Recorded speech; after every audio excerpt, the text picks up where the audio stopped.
Welcome back to ज्ञान वर्षा। आज हम लोग डिस्कस करेंगे CRISPR-Cas9 टेक्नोलॉजी के बारे में। तो चलिए हम स्टार्ट करते हैं। देखिए, अगर हम बात करें CRISPR की तो इसे हम बोलते हैं clustered regularly interspaced short palindromic repeats. CRISPR की ये फुल फॉर्म है। तो ध्यान से समझिएगा कि CRISPR-Cas9 जो ये टेक्निक है, ये एक जीनोम एडिटिंग टेक्निक है।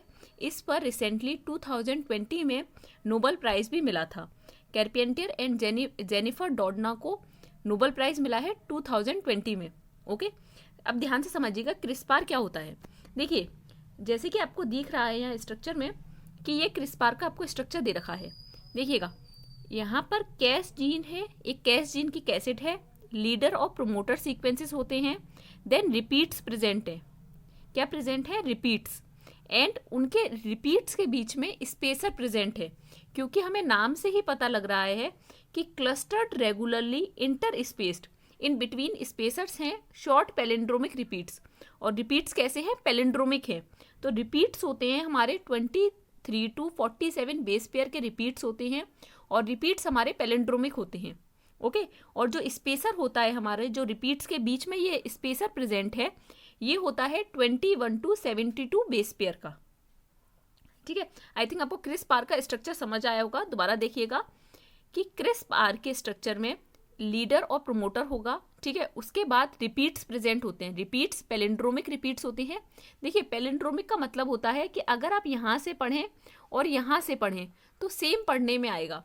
जैसे सपोज कीजिए आप पढ़ें मॉम, तो अगर आप MOM को यहाँ से पढ़ें चाहे यहाँ से पढ़ें, सेम ही पढ़ने में आ रहा है, तो ये होते हैं पैलिंड्रोमिक। ठीक है, तो रिपीट्स प्रेजेंट होते हैं जो कि पैलिंड्रोमिक होते हैं। 23 to 47 बेस पेयर के रिपीट्स होते हैं। उन रिपीट्स के बीच में क्या प्रेजेंट होता है? स्पेसर।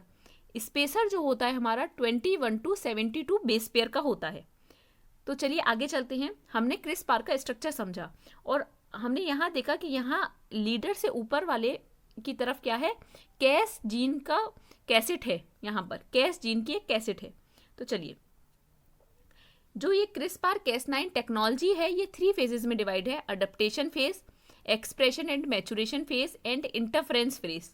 एडेप्टेशन फेज को हम एक्सट्रेशन फेज कहते हैं, एक्सप्रेशन एंड मैचुरेशन फेज को हम बायोजेनेसिस कहते हैं, एंड इंटरफेरेंस फेज को हम टारगेटिंग फेज भी कहते हैं।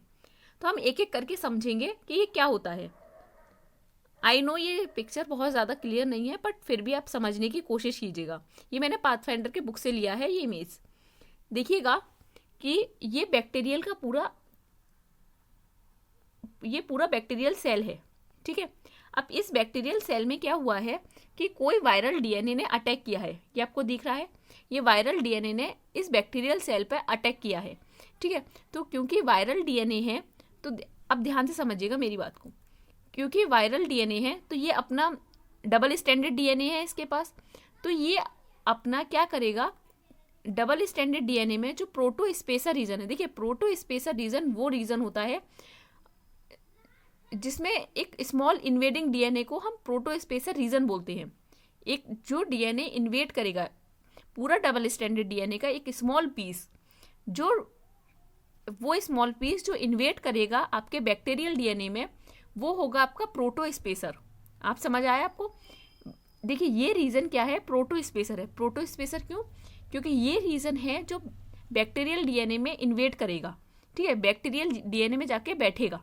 तो ध्यान से समझिएगा, आपका ये रीजन प्रोटो स्पेसर आ गया आपके पास। ठीक है, कहाँ से आए? वायरल डबल स्टैंडर्ड DNA का रीजन है, ये वहाँ का पीस है वायरल डबल स्टैंडर्ड DNA का। ये कहाँ जाके बैठा है? रिपीट्स के बीच में बैठता है। रिपीट्स के बीच में बैठता है आपका प्रोटो स्पेसर। हमने देखा था रिपीट्स के बीच में स्पेसर प्रेजेंट है, तो रिपीट्स के बीच में क्या होता है? आपका प्रोटो स्पेसर आके इंसर्ट हो जाता है।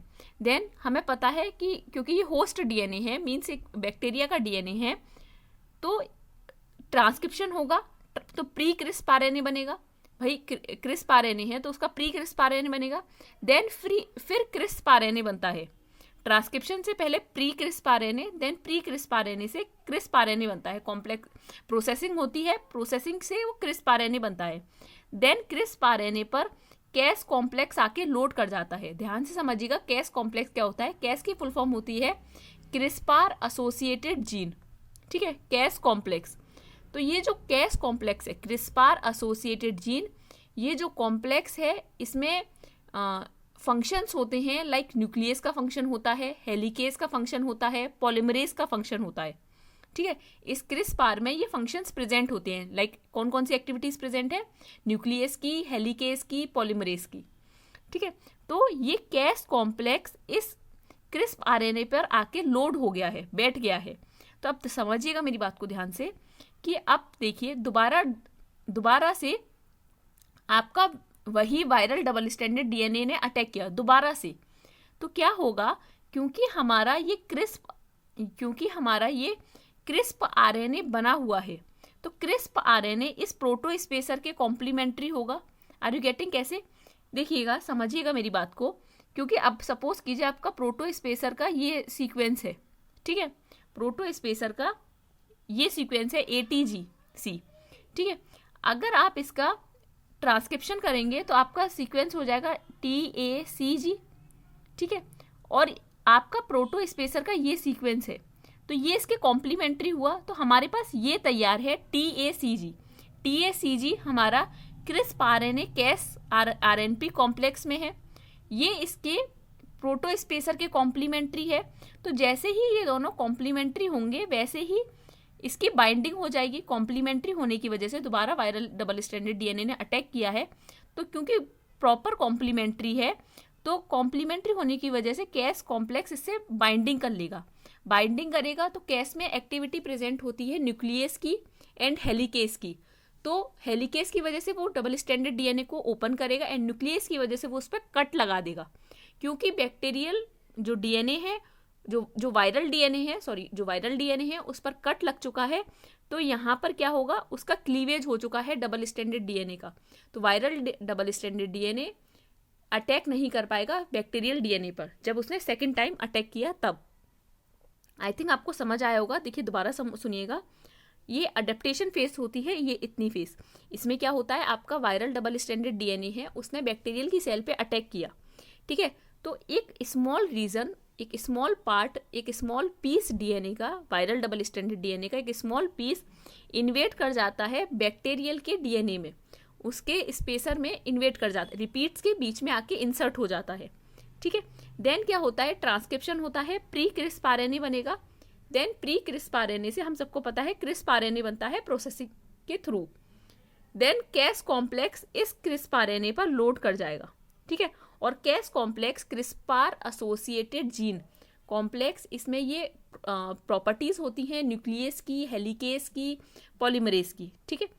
तो क्योंकि ये इस पर, अब ये कैस कॉम्प्लेक्स इस क्रिस्प आरएनए पर लोड कर गया है, जब again the same viral double standard DNA आएगा, तो देखिए आप, जब ये सेम अगेन दोबारा से वायरल डबल स्टैंडर्ड डीएनए आया है, तो क्योंकि इस क्रिस्प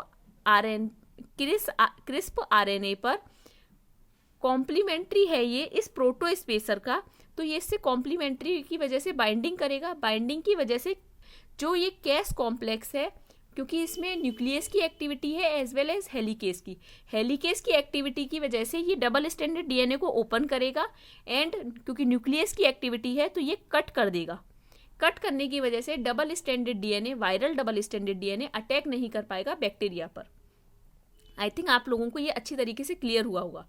तो अब आप मेरी एक बात को समझिएगा, इस बात को ध्यान से, क्योंकि वायरस अटैक नहीं कर पाया है बैक्टीरियल के डीएनए पर, सेकंड टाइम जब वायरस आया और वो अटैक नहीं कर पाया, तो इसीलिए हम कहते हैं इसे अडेप्टिव इम्यूनिटी। अडेप्टिव इम्यूनिटी कैसे, क्योंकि सेकंड टाइम आया है। देखिए फर्स्ट टाइम में तो हमारा क्रिस्प बना, क्योंकि सेकंड टाइम आया है तो इसीलिए ये क्या है, एक अडेप्टिव इम्यूनिटी है, ठीक है। अब हम नेक्स्ट चलते हैं। अब इसे हम नॉर्मल ह्यूमन से कैसे कहते हैं कि कैसे ये हमारे लिए हेल्पफुल है जीनोम एडिटिंग में। तो देखिए ये हमारा कोई एक टारगेट सीक्वेंस है, ठीक है, डीएनए है और ये टारगेट सीक्वेंस है जो आपको येलो कलर में दिख रहा है। तो हम क्या करेंगे, इस टारगेट सीक्वेंस के लिए गाइड आरएनए बनाते हैं। क्या बनाते हैं, गाइड आरएनए। तो क्योंकि गाइड आरएनए बना रहे हैं, जैसे कि हम प्रोटोस्पेसर के लिए, जैसे सपोज कीजिए हम प्रोटोस्पेसर के लिए क्रिस्प आरएनए बैक्टीरिया बना रहा था, इन द सेम वे हम इन विट्रो गाइड आरएनए बनाते हैं। और गाइड आरएनए जो कि कॉम्प्लीमेंट्री होता है टारगेट सीक्वेंस का। ठीक है, जो देखिए टारगेट सीक्वेंस हमारा वो रीज़न है जो हमारा खराब है, जिस रीज़न की वजह से हमें डिसीज़ हो रही है। ठीक है, अब आपने उस रीज़न के लिए गाइड आरएनए बनाया, कॉम्प्लीमेंट्री सीक्वेंस बनाया और उसे Cas9 एंजाइम के साथ लोड किया, कैस कॉम्प्लेक्स के साथ लोड किया। तो क्या होगा, कैस में मैंने आपको बताया न्यूक्लियस की एंड हेलिकेस की एक्टिविटी होती है। तो वो डबल स्टैंडर्ड, देखिए Cas9 enzyme binds to guide RNA. Cas9 ने जैसे ही बाइंडिंग की तो Cas9 क्या करेगा, दोनों स्टैंड्स को ओपन करेगा एंड कट कर देगा, क्योंकि न्यूक्लियस की एक्टिविटी है और न्यूक्लियस की एक्टिविटी होने की वजह से कट हो गया। अब हमारा जो डिसीज्ड पोर्शन है, ये पोर्शन अगर है तो ये रिमूव हो जाएगा। अगर ये पोर्शन रिमूव हो गया तो हमारे अंदर मैकेनिज्म होती है डीएनए रिपेयर की, डीएनए रिपेयर मैकेनिज्म होती है, तो उसकी वजह से यहाँ पर डीएनए रिपेयर हो जाएगा और डिसीज से क्योर होने के चांसेस होंगे। ठीक है, इस तरीके से ये जीनोम एडिटिंग में हेल्प करता है। मैं एक बार और एक्सप्लेन करती हूँ। देखिए ये डबल स्टैंडर्ड डीएनए है। ठीक है, ये टारगेट सीक्वेंस है जो येलो कलर में आपको दिखा रखा है। ये टारगेट सीक्वेंस वो सीक्वेंस है जिसकी वजह से आपको डिसीज हो रखी है, कोई एक्स डिसीज है जो आपको इस टारगेट सीक्वेंस की वजह से हो रखी है। आप क्या करेंगे, इस टारगेट सीक्वेंस के स्पेसिफिक एक कॉम्प्लीमेंट्री गाइड आरएनए बनाएंगे। मींस एक गाइड आरएनए वो आरएनए है जो कॉम्प्लीमेंट्री है इस टारगेट सीक्वेंस का। ठीक है, क्योंकि कॉम्प्लीमेंट्री है तो वो बाइंडिंग कर लेगा। आप इन विट्रो इस गाइड आरएनए को बनाएंगे और उसे कैस कॉम्प्लेक्स के साथ लोड कर देंगे।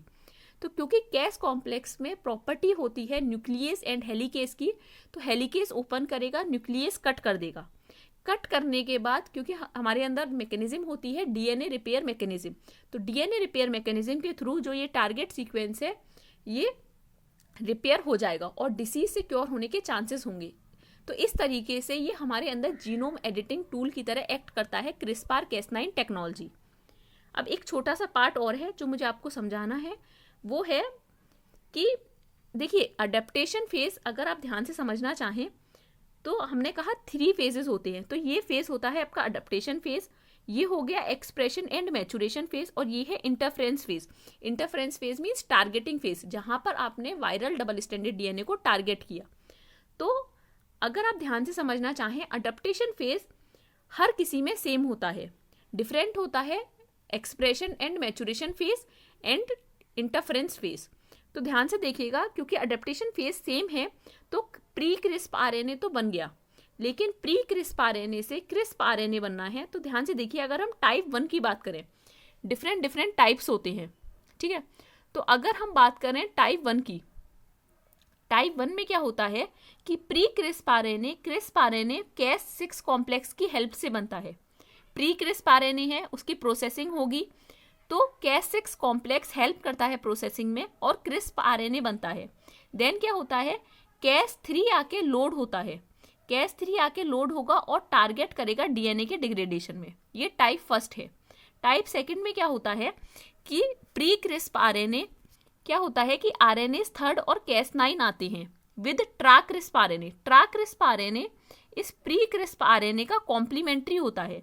कॉम्प्लीमेंट्री होने की वजह से ट्रा क्रिस्प आरएनए बाइंड करेगा, ध्यान से समझिएगा, ट्रा क्रिस्प आरएनए बाइंड करेगा एंड आरएनए थर्ड, जो आपका ये आरएनए थर्ड होगा ये डबल स्टैंडर्ड पर ही कट करेगा। आरएनए थर्ड क्या करता है, ये डबल स्टैंडर्ड पर कट करेगा। डबल स्टैंडर्ड पर कट करने के बाद ये मैच्योर क्रिस्प आरएनए बन जाएगा। देन Cas9 इस पर लोड हो जाएगा और टारगेट करेगा डीएनए के डिग्रेडेशन में। ठीक है, अगर हम टाइप थर्ड की बात करें तो टाइप थर्ड में क्या होता है, Cas6 आता है, क्रिस्प आरएनए बन जाता है मैच्योर।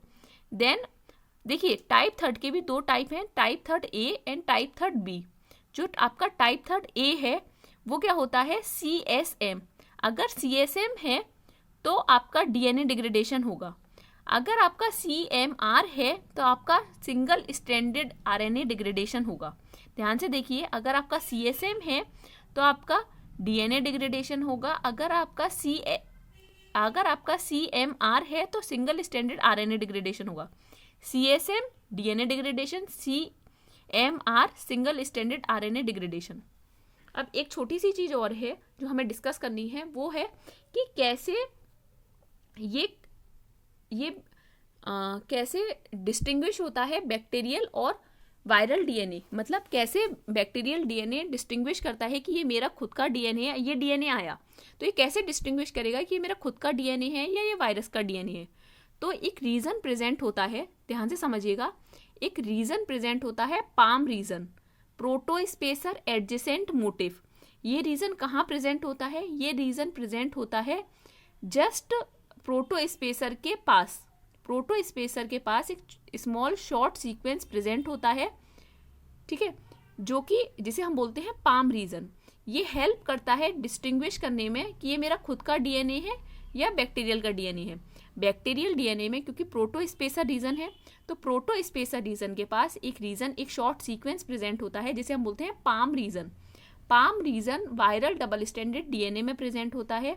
ये डिस्टिंग्विश करने में हेल्प करता है कि ये बैक्टीरियल का डीएनए है, नॉन सेल्फ डीएनए है। Are you getting? Self DNA है या नॉन सेल्फ डीएनए है। अगर नॉन सेल्फ डीएनए है तो पाम रीजन प्रेजेंट नहीं होगा। अगर सेल्फ डीएनए है तो पाम रीजन प्रेजेंट नहीं होगा। अगर नॉन सेल्फ डीएनए है, अगर ये वायरस का डीएनए है तो इसमें पाम रीजन प्रेजेंट होगा, ठीक है। आई होप आपको अच्छी तरीके से क्रिस्पार Cas9 कॉम्प्लेक्स समझ आया होगा, टेक्निक समझ आई होगी पूरी। चलिए हम एक दो क्वेश्चंस देख लेते हैं। ये क्वेश्चन डीबीटी में आया था। CRISPR Cas9 is an example of bacterial adaptive immunity. I hope अब आपको समझ में आया होगा कि कैसे ये बैक्टीरियल अडप्टिव इम्यूनिटी है। देखिए बैक्टीरियल अडप्टिव इम्यूनिटी कैसे है, क्योंकि ये सेकेंड टाइम जब आपका वायरल डबल स्टैंडर्ड डीएनए आता है उसे कट कर पाता है, इसीलिए ये बैक्टीरियल अडप्टिव इम्यूनिटी है। बैक्टीरिया ने वो चीज अडेप्ट कर ली। The transcription of CRISPR loci generates small CRISP RNA to specifically target viral DNA but not CRISPR loci by forming complex with guide RNA and Cas9 nuclease.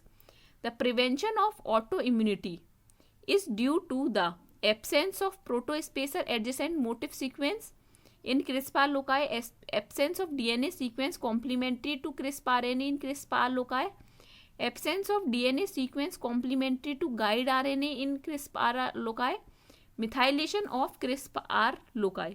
देखिए आपको समझ आ रहा होगा कि फर्स्ट ऑप्शन करेक्ट है। First option correct कैसे है, क्योंकि मैंने अभी आपको बताया PAM region, protospacer adjacent motif region. देखिए क्योंकि हमें ऑटो इम्यूनिटी को प्रिवेंट करना है कि खुद के ही डीएनए, सेल्फ डीएनए को ही कट ना कर ले, तो प्रोटोस्पेसर एडजेसेंट मोटिफ एब्सेंट होता है CRISPR लोकाई में, ठीक है। CRISPR लोकाई बैक्टीरिया के पास है, उसमें पाम रीजन प्रेजेंट नहीं होता। पाम रीजन प्रेजेंट होता है आपके वायरस के डबल स्टैंडर्ड डीएनए में। चलिए नेक्स्ट क्वेश्चन देखते हैं। ये जीएनयू में आया है। CRISPR Cas9 is a technology for genome editing, transfer of gene between genuses, transfer of gene between species, transfer of genes between family. Obviously the correct answer is answer A, genome editing. I hope आपको ये अच्छी तरीके से समझ आया होगा। अगर कोई डाउट हो या नहीं समझ में आया हो तो आप मुझे नीचे कमेंट में मेंशन कीजिएगा, मैं दोबारा से एक्सप्लेन करने की कोशिश करूंगी। पर आप एक दो बार इस वीडियो को एक दो बार देखिएगा तो आपको अच्छी तरीके से समझ आएगा। अगर कोई प्रॉब्लम हो तो आप मुझे ज्ञानवर्षा@gmail.com पर मेल करके पूछ सकते हैं, अदरवाइज कमेंट में भी मेंशन कर सकते हैं। ये जो मटेरियल है मैं ज्ञानवर्षा टेलीग्राम चैनल पर अपलोड कर दूंगी। अगर आपको ये वीडियो पसंद आई है तो आप इसे लाइक कर सकते हैं और हमारे चैनल को सब्सक्राइब कर सकते हैं। Thank you.